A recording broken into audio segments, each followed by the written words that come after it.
ndax sunu république ni ñu ko tëggee moom moo baaxul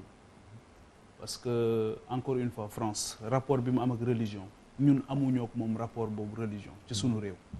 France seen loi 1905 boobu nga xamante ni moo séparé définitivement l'église le clergé de la gestion des affaires publiques on n'a pas le même rapport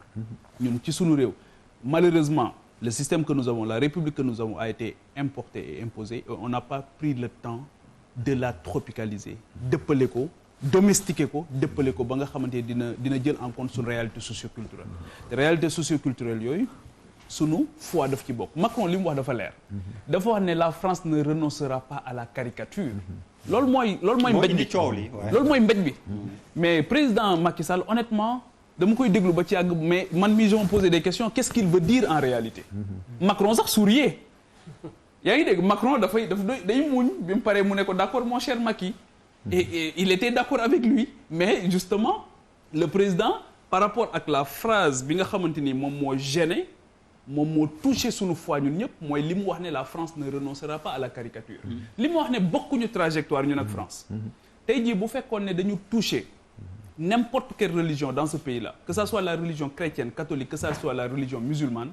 le président Macky Sall devrait être en lan moo tax mu ëppale boppam ne day dem ànd ak ñooñu nga xamante ni defuñu lu dul affirmer seen foi loolu c'est pas incompatible avec la République pourquoi ñu jàpp ne l'islam est incompatible wala la religion est incompatible avec la République c'est pas le cas chez nous te da nga koy gis jamono bu nekk à l'occasion des manifestations religieuses da ngay gis ne on fait parfaitement bon ménage da ngay gis ne su fekkoon ne ni France haïrait la religion parce que en réalité France tey jii Charlie Hebdo bi mais du l'islam la gën a cong lu néew. église la gën a sonal. oui day song église bi comme c'est moom la gën a sonal sax en réalité. mais parce que bokkuñu histoire. mais tey jii ñaata yoon la ñu la nitu diine intervenir ci ay niveaux yu stratégiques ci suñu république et tant que ça arrange les tenants de la république dañ leen di bàyyi. bés bu leen déranger rek ñu ne non dem leen rester à la chapelle wala à la mosquée. donc rapport yi pour man tey war nañu am courage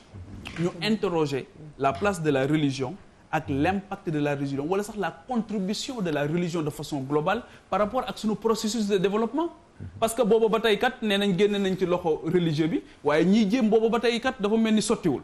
donc est-ce que utiliser nañ leen à bon escient est-ce que jox nañ leen seen place véritablement moo gën di gérer ay équilibre di leen jëlal fii ay ministres di génneel fii ay ministres ça règle pas du tout le problème parce que c'est une force extraordinaire ba tey boo xamante ni ñi yore nguur gi ñoo leen di cof duñ leen ci dugal wala saa bu leen neexee lañ leen ciy dugal wala pour dem wuti électorat le paradigme doit totalement changer ñu xam ne bokkuñu histoire la république que nous avons elle doit être non pas une république du Sénégal mais une république sénégalaise parce que république française ngay wax doo wax la république de la France donc il nous faut une république sénégalaise parce que république ñëpp xam nañ ne mbir mu doy waar la c'est cette volonté là de vivre en commun lu am solo la par rapport bi ñu am ak à la chose publique mais ayons le courage ñu jël ko domestiquer ko jox ko contenu pour man Macky Sall warul ëppale boppam waaw man su ma gis-gis ci biir affaire bi quand même parce que tu as beaucoup commenté sur les réseaux sociaux je te suis oui moi j'ai parlé de leadership j'ai parlé de leadership parce que dafa am loo xamante ne président bi daf ko assumer si boo amee analyse géopolitique géostratégique nga xam ne am na loo xamante daf ko liggéey par rapport à la situation bu nekk dans la sous-région nga dem jëli leadership wax loo xamante ne war nga ko foofu parce que foofu moo doon place ba nga waxoon ko fii répercussion internationale bi du bokk ak nga wax ko France donc la France moo doon tribune ak contexte parfait pour que président am lu mu wax par rapport à l'ONU il fallait le dire wax na ko ba pare ne les respecter les différences bu muy dem France di ànd ak waa Charlie mooy kooku grand Bassirou wax na ko c'était par rapport à une demande spécifique dans un cadre de mondialisation bu xaw a doy waar contexte la woon mais ces demandes c'est France boobu tam la dem ñoo fekk leen foofu ne leen il faut respecter nos différences il faut tolérer xam nga quand il dit Charles xam nga quand il dit qu'il faut tolérer l'islam tolérante non xam nga tolérer non dafa am gis nga nos réactions sont différentes ce n'est qu'une question de parce que le contexte bi ngay wax ce n'est qu'une question de c'est un contexte qui était chargé aussi à dessein ce n'est qu'une question de perception et de réaction loolu rek la parce que boo demoon ba si prophète paix sur lui Mohammed booy kooku di ñëw si mbalit rendewu ko bu mu ko gisul dafa ne ni da ngeen dem xool lu ko dal parce que daal def naa fi ñaari fan wala ñetti fan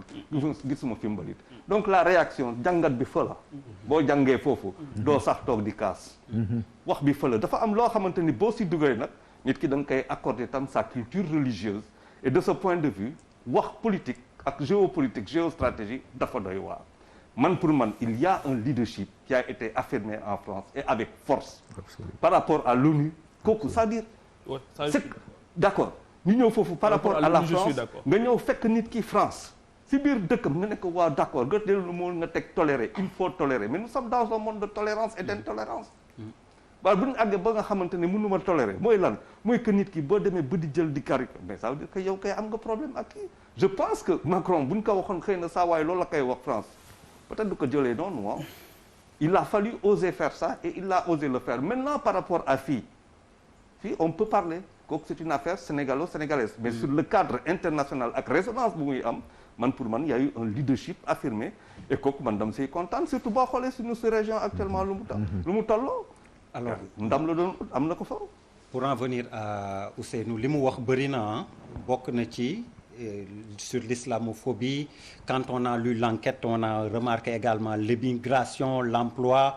et même ONU le climat mais Malal yow immigration lay fëleeg yow immigration bi ak sa déguisement enfin on y arrive est-ce que du fii ngeen ko doon xaaree tamit mu wax ci immigration bi ak li Ousseynou doon junju xale yi dee ci géej gi ba jamono ji ñuy wax ñu defal leen deuil national virtuel sur les réseaux sociaux et entre 20h et 20h08 il y a eu quand même 28 000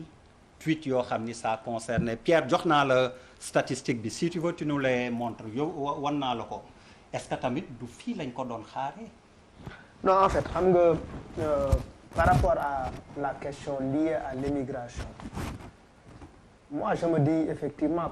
que nous avons raté le coche c'est-à-dire qu'en fait les questions de réciprocité responsabilité wala taxawaay bi suñu nguur yi waroon ci am tam amuñu ko parce que quand on nous ferme les possibilités administratives d'accès au visa ba pare forcément quand on discute avec les pays européens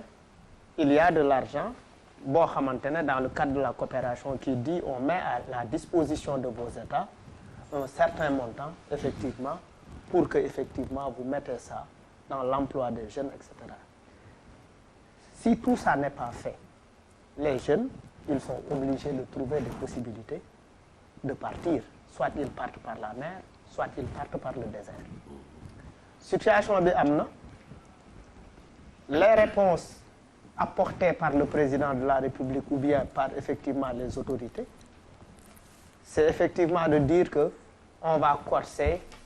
la surveillance au niveau maritime dinañ def lii dinañ def là sans pour autant effectivement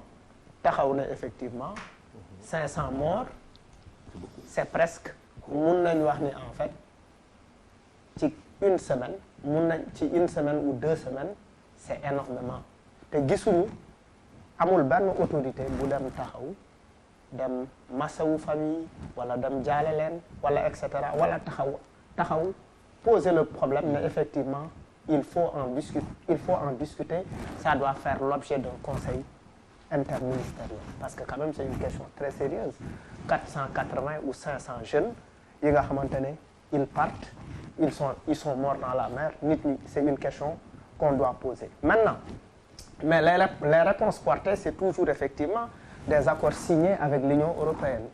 avec effectivement de nouveaux accords yoo xamante ne effectivement dafay gën a indil suñu pêche problème dafay gën a indil suñu ndaw yi ay problème maintenant je suis parfaitement d'accord avec ce qui se dit moi je peux être un jeune le courage que j'ai pour sortir pour prendre la pirogue je dois avoir ce même courage là pour m'indigner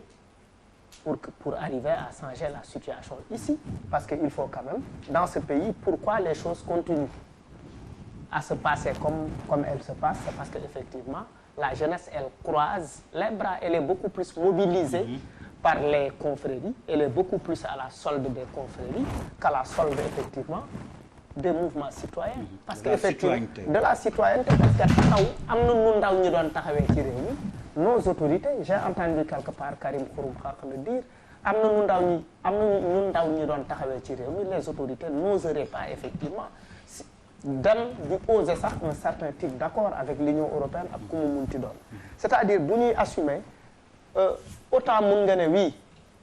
le discours de Macky Sall a été un discours très responsable, même bu fekkee mun nañ analyser le gis-gisu Pastef wala gis-gisu un parti d'opposition par rapport ak li muy wax, on peut le comprendre parce que ils sont dans l'opposition. Mais mun nañ wax ni effectivement moi personnellement j'ai été surpris que ça vienne ñu dégg Macky Sall effectivement sur la question de l'islam mu am ci taxawaay bu mel ni te effectivement wax na ko fi mu ko war a waxee parce que effectivement dem na bu fekkee communication la rek retentissement bi mu ci soxla fi mu ko waxee mooy ëpp retentissement fi mu ko waxee Sénégal bu ko waxee Sénégal. Maintenant la question mooy on a énormément de jeunes aujourd'hui et le problème n'est pas réglé. ay ndaw dee nañu mais y a d'autres jeunes qui disent que effectivement man demoon naa rëcc naa mais damay dellu. Donc c'est une question boo xamante ne pour man dañ ko war a teg sur la table. Ça doit faire l'objet de discussions réelles sur les plateaux de télé. L'État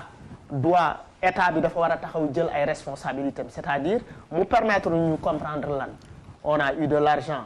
qui a été investi effectivement pour prendre en charge le problème des jeunes en termes de formation, en termes d'emploi, etc., etc.